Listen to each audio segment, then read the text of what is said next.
యేసుక్రీస్తు వారి యొక్క శ్రేష్టమైన నామంలో మీ అందరికి కూడా శుభములు వందనాలు తెలియజేస్తూ ఉన్నాను. ఈరోజు మనం ఉదయకాల ప్రార్థన యొక్క ప్రాముఖ్యత అన్న మాటను గురించి మనం ధ్యానం చేద్దాం. మూలవాక్యంగా నిర్గమకాండం 34వ అధ్యాయం మొదటి 2 వచనాలు ఒకసారి చదువుకొని మనం ముందుకు వెళదాం. మరియు యెహోవా మోషేతో, మొదటి పలకల వంటి మరి 2 రాతి పలకలను చెక్కుము. నీవు పగలగొట్టిన మొదటి పలకల మీద నున్న వాక్యములను నేను ఈ పలకల మీద వ్రాసెదను. ఉదయమునకు నీవు సిద్ధపడి ఉదయమున సీనాయి కొండ ఎక్కి అక్కడ శిఖరము మీద నా సన్నిధిని నిలిచి ఉండవలెను. ఈ 2 వచనాలలో మనం ఏం చదువుతున్నామంటే, మోషేకి దేవుడు ఇచ్చిన మొదటిసారి 10 ఆజ్ఞల పలకలను తీసుకొని కిందకు వచ్చినప్పుడు ప్రజల యొక్క భయంకరమైనటువంటి పాపపు స్థితిని చూసి కోపంతో, ఎందుకోసమైనా నేను ఎన్ని రోజులు దేవుని సన్నిధిలో గడిపాను, వీళ్ళ కోసమైనా ఈ ఆజ్ఞలు తీసుకొచ్చానని కోపంతో ఏం చేస్తాడంటే ఆ మొదటిసారి ఇచ్చిన 10 ఆజ్ఞల పలకలను పగలగొట్టేస్తాడు. అయితే దేవుడు మరలా మోషేతో మాట్లాడుతూ, మరి 2 పలకలను చెక్కి తీసుకునిరా, మొదట దాని మీద ఏమైతే నేను రాశానో మరలా అది నీకు రాసిస్తాను, కాబట్టి నువ్వు ఎప్పుడు రావాలి అన్నది ఇక్కడ చెప్తా ఉన్నాడు. నువ్వు ఉదయాన్నే సిద్ధపడి సీనాయి కొండెక్కిరా, అక్కడికి వచ్చి పైన నా సన్నిధిని నిలిచి ఉండు అని చెప్పాడు. కాబట్టి ఉదయాన్నే లేచిరా అన్న మాట అనేక మందిని ఆకర్షించి అనేక మంది భక్తుల జీవితాల్లో ఉదయకాలపు ప్రార్థన చేసుకోవడానికి ఒక ప్రేరణగా ఈ మాటలు నిలిచాయి. వాస్తవానికి దేవుడు ఎక్కడ కూడా సమయం కానీ లేకపోతే విధానం కానీ ఎక్కడ స్పష్టంగా ఒక ఆజ్ఞలాగా చెప్పినట్టుగా మనం చూడం. పలు సందర్భాల్లో ఆయన పిలిచిన విధానంలో ఎప్పుడు రావాలో చెప్తా ఉన్నాడు. సో ఇక్కడ ఈ వచనాన్ని అలాగా అర్థం చేసుకోవడానికి ప్రయత్నం చేద్దాం. ఎందుకంటే ప్రార్థన అనేది ఎప్పుడైనా చేసుకోవచ్చు. ఖచ్చితంగా ఈ సమయంలోనే ప్రార్థన చేయాలి అని మనకు ప్రత్యేకమైనటువంటి ఆజ్ఞలు జారీ చేసినట్టుగా ఎక్కడ కూడా ఉండదు.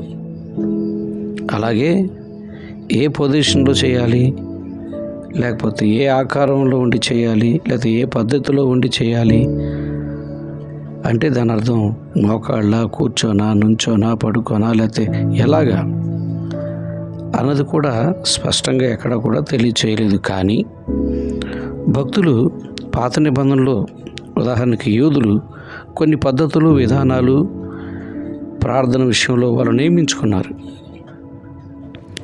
ఉదాహరణకి వాళ్ళు ఎలా చేసేవాళ్ళు యూదులంటే, 2 మోకాళ్ళ మధ్య వారు తలను నేలకు ఆనించి వాళ్ళు అలాగా దేవునికి ప్రార్థన చేస్తూ ఉండేవాళ్ళు. సో ప్రార్థనలో కూడా పలు రకాలు ఉన్నాయి. ఎక్కువ సమయం చేసేది ఉంది, తక్కువ సమయం చేసేది ఉంది.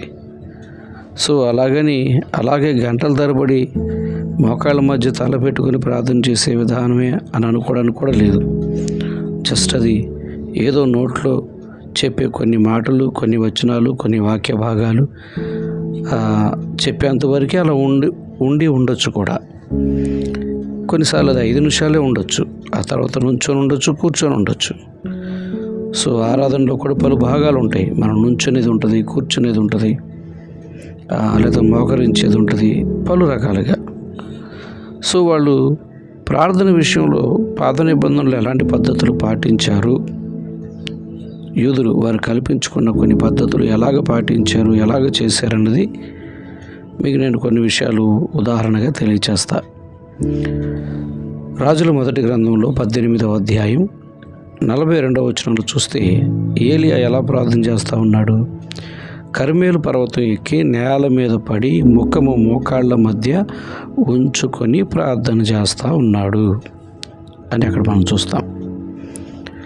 ఇంకా సొలొమోను ప్రార్థన ఎలా చేస్తూ ఉన్నాడని చూస్తే దినవృత్తాంతాల 2వ గ్రంథము 6వ అధ్యాయము 13వ వచనంలో మోకాళ్ళుని చేతులు ఆకాశము వైపు చాపి ప్రార్థన చేశాను. మోకాళ్ళ మీద ఉన్నాడు, చేతులేమో ఆకాశం వైపు చాపాడు, అంటే తలెత్తి కూడా చేస్తూ ఉండొచ్చు. ఇక ఎజ్రా ఎలాగ ప్రార్థన చేశాడు? ఎజ్రా గ్రంథం 9వ అధ్యాయం 5వ వచనంలో చూస్తే అది సాయంకాలం సమయంలో మోకాళ్ళ మీద పడి దేవుని తట్టు చేతులెత్తి ప్రార్థన చేశాడు.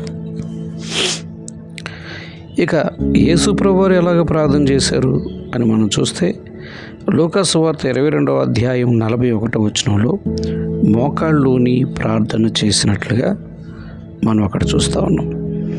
అపోస్తులు ఎలాగ ప్రార్థన చేశారు అంటే 9వ అధ్యాయం 40వ వచనంలో పేతురు మోకాళ్ళుని ప్రార్థన చేసినట్లుగా మనం చూస్తాం. అయితే ముఖ్యమైన ఒక విషయం ఏంటంటే, చాలామందికి వచ్చే ఒక అనుమానం, ఆజ్ఞగా ఎక్కడా చెప్పబడలేదు కానీ వీళ్ళందరూ అలా చేశారు కదా, కాబట్టి అలాగే చేయాలా అన్న ఒక ఆలోచన ఉంటుంది.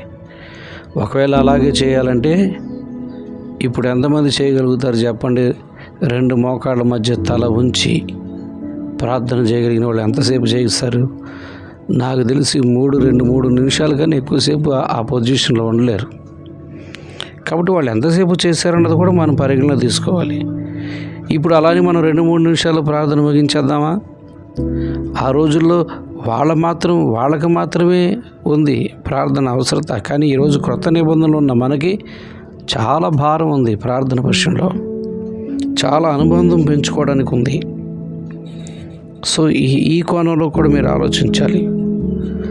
కొంతమందికి ఎక్కడ అనుమానం వస్తుందంటే, పౌలు తిమోతికి రాసినటువంటి మొదటి పత్రికలో 2వ అధ్యాయం 8వ వచనంలో ఒక ఆజ్ఞ జారీ చేసినట్టుగా ఉంటుంది. ఏమిటది? ప్రతి స్థలమందు పురుషులు పవిత్రమైన చేతులెత్తి ప్రార్థన చేయవలెను అని రాసి ఉంటుంది.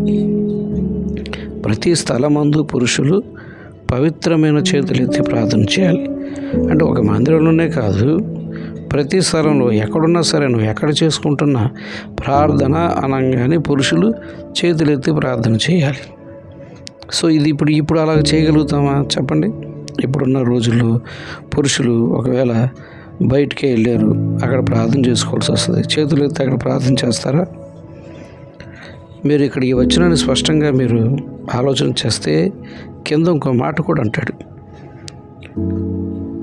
ప్రతి స్థలమందు పురుషులు పవిత్రమైన చేతులెత్తి ప్రార్థన చేయవలెనని కోరుచున్నాను. అంటే ఇక్కడ పౌలు యొక్క కోరికది. ఈ కోరిక వెనుక కూడా కొన్ని కారణాలు ఉన్నాయి. ఏమిటా కారణం అంటే, ఈ కోరిక వెనుక ఉన్న ఉద్దేశం ఏంటంటే, ఆ రోజుల్లో పురుషులే నాయకత్వాన్ని వహించేవాళ్ళు, కుటుంబంలోనైనా సమాజంలోనైనా.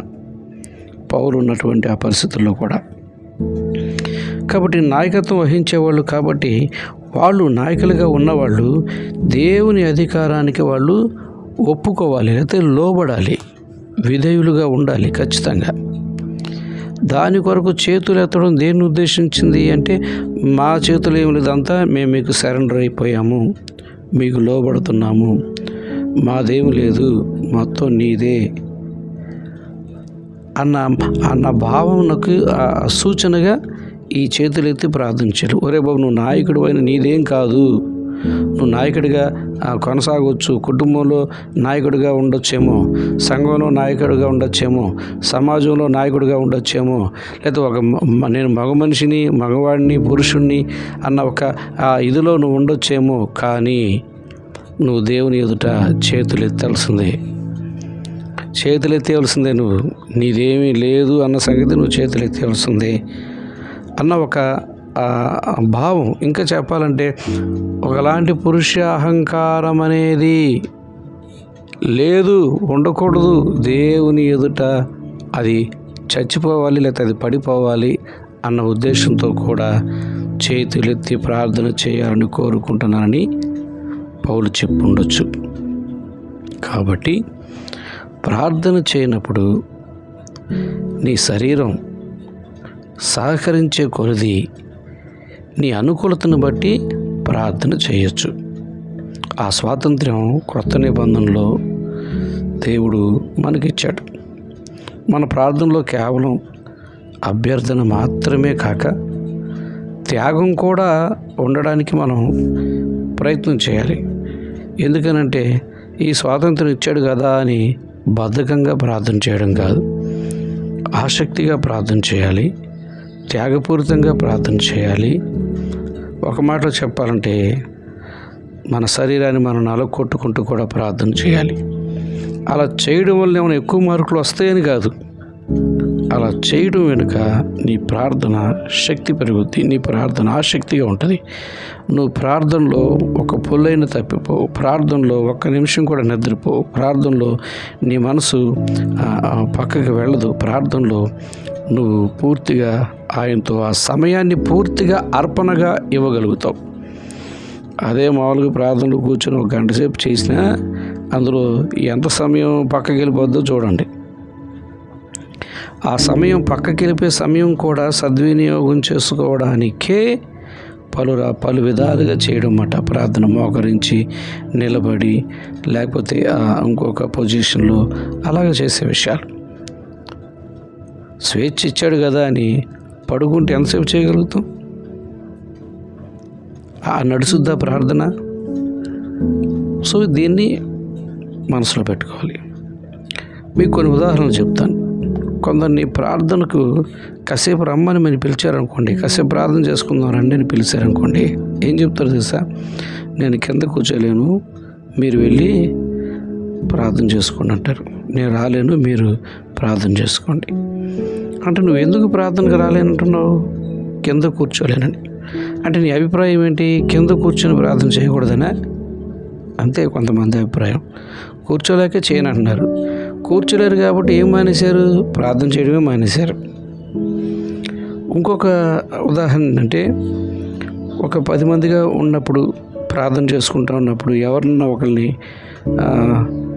అయ్యా నువ్వు ప్రార్థన చేయలే, అమ్మ లేకపోతే నువ్వు ప్రార్థన చేయని ఒకరిని చేయమన్నావు అనుకోండి, కొన్నిసార్లు వాళ్ళు కూడా ఎలాగా ఎస్కేప్ అవుతారంటే, వాళ్ళ భయం, నేను మోకాళ్ళు వేయలేనండి కాబట్టి ఇంకెవరన్నా చేయమనండి అంటారు.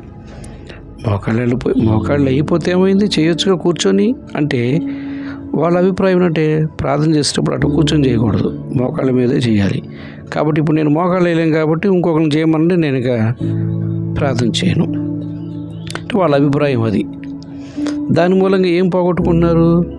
కింద కూర్చొని ప్రార్థన చేసేదానికి ప్రార్థనే చేయకుండా మానేస్తున్నారు. కేవలం మోకాళ్ళు వేయలేము, మోకాళ్ళ నొప్పులు లేదా ఇంకో కారణం వలన ఏం మానేస్తున్నారంటే ప్రార్థన మానేస్తున్నారు. ఇంకో ఉదాహరణ చెప్తాను మీకు.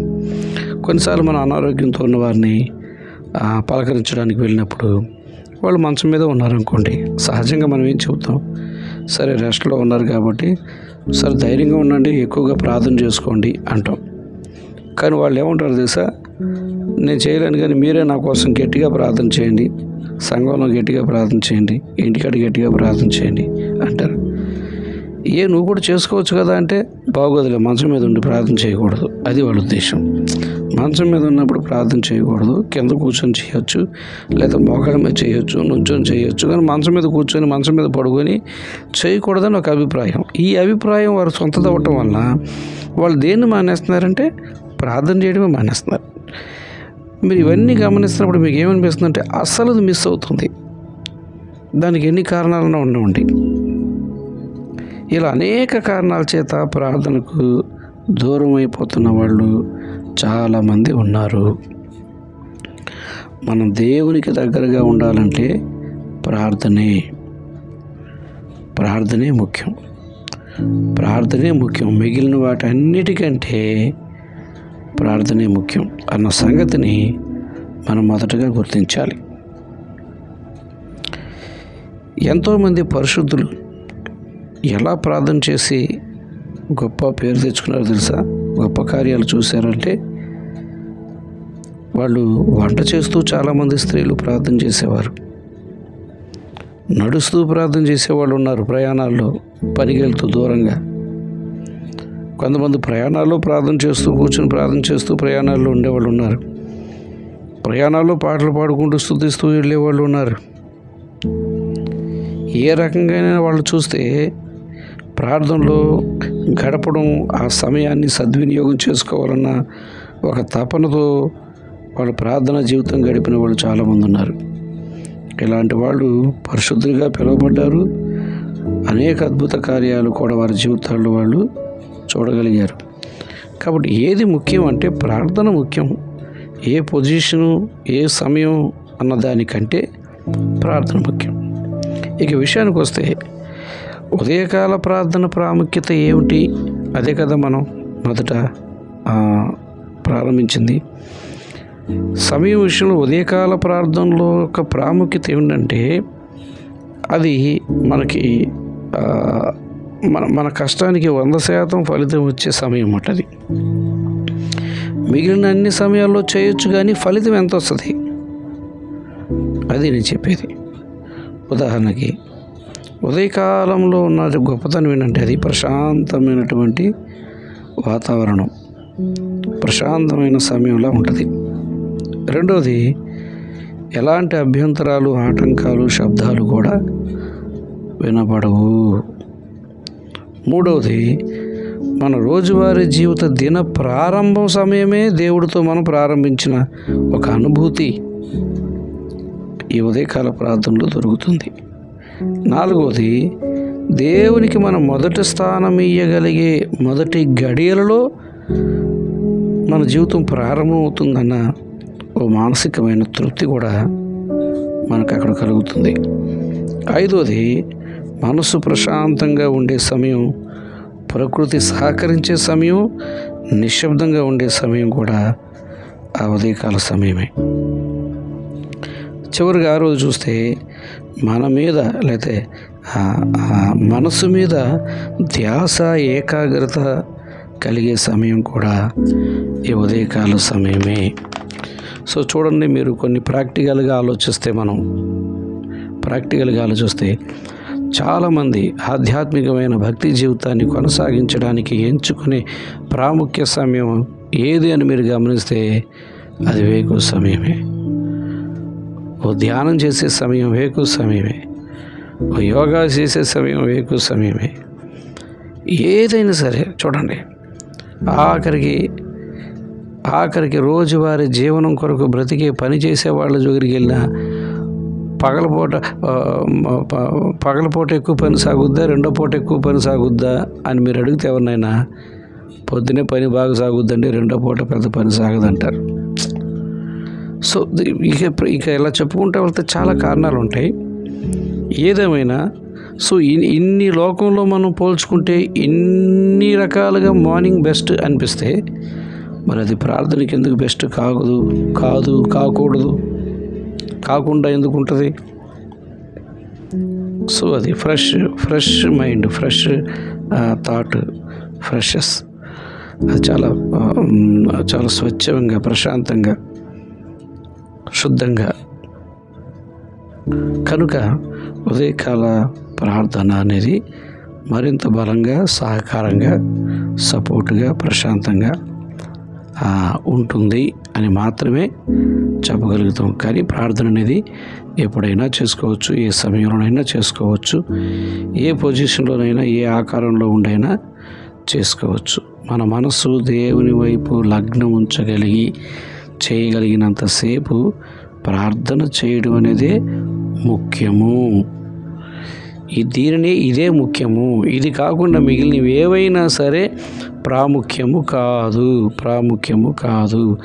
వాటిని చూసి వ్యక్తిగతంగా మనకు మనమే మంచిది కాదు అనుకుంటే అసలైన మంచికి దూరం అయిపోతాం. ప్రార్థనా జీవితానికి దూరం అయిపోతాం. ప్రార్థనా జీవితానికి దూరం అయిపోతే దేవునికి మనం దూరం అయిపోతాం, దేవుని సన్నిధికి దూరం అయిపోతాం, దేవుని దీవెనలకు కూడా దూరం అయిపోతాం. కాబట్టి ఇది చిన్న విషయంగా కాకుండా సాధ్యమైనంత వరకు 99% వేకువజామున ఉదయజామున ప్రార్థనలకు అలవాటు చేసుకోవడం మంచిది. కొందరికి అవకాశం ఉండకపోవచ్చు, ఉద్యోగరీత్యా నైట్ డ్యూటీ చేసేవాళ్ళు ఉంటారు, లేకపోతే ఇంకేదో హాఫ్ డే చేసేవారు ఉంటారు. ఇలా వాళ్ళ అనుకూలతను బట్టి ప్రార్థన అనేది ముఖ్యం, ప్రార్థన జీవితం అనేది ముఖ్యము. ద బెస్ట్, నీకు అవకాశం ఉండి బెస్ట్ టైం ఏంటని అడిగితే ఇదిగో దేవుడు పిలిచాడు కదా మోషేని, పొద్దున్న వచ్చే నాన్న అని పిలిచాడు చూడండి, అదే మేము కూడా చెప్తాం, అదే ఇంకెవరైనా చెప్తారు. దాన్నే చాలామంది భక్తులు పాటిస్తూ ఉన్నారు. దాన్నే అనుకూలంగా ఉన్న వాళ్ళందరూ కూడా 100% ఈ సమయాన్ని ఎంచుకొని ప్రార్థన సమయంగా వాళ్ళు కొనసాగుతూ ఉన్నారు. నిజంగానే వాళ్ళు చాలా పీస్గా, చాలా సమాధానంగా, చాలా ప్రశాంతంగా ఆ దినమంతా కూడా ఒకలాంటి అభిషేకంతో, ఒకలాంటి ప్రశాంతతతో, నెమ్మదితో ఆ రోజు గడవడం అనేది ఈ ఉదయకాల ప్రార్థనతో వాళ్ళు ముడిపెట్టుకొని ప్రశాంతంగా బ్రతుకుతూ ఉన్నారు.